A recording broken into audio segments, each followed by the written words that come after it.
Dr. Martin Luther King Jr., in a 1968 speech where he reflects upon the civil rights movement, states, "In the end, we will remember not the words of our enemies, but the silence of our friends." As a teacher, I've internalized this message. Every day, all around us, we see the consequences of silence manifest themselves in the form of discrimination, violence, genocide, and war.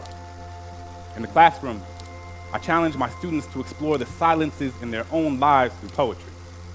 We work together to fill those spaces, to recognize them, to name them, to understand that they don't have to be sources of shame.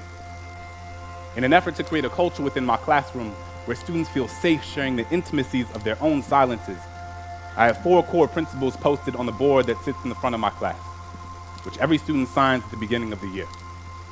Read critically, write consciously, speak clearly, tell your truth. I find myself thinking a lot about that last point, tell your truth.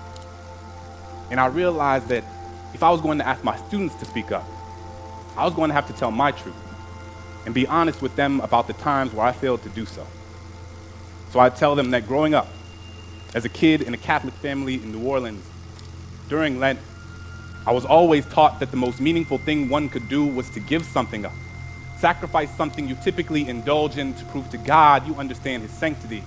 But one year, I gave up speaking.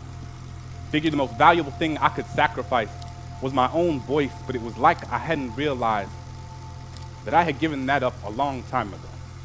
I had spent so much of my life telling people the things they wanted to hear instead of the things they needed to.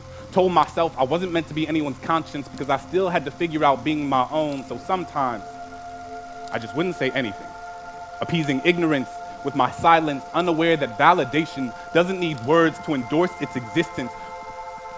Silence is the residue of fear. Instead of giving something up, I will live every day as if there were a microphone tucked under my tongue, a stage on the underside of my inhibition.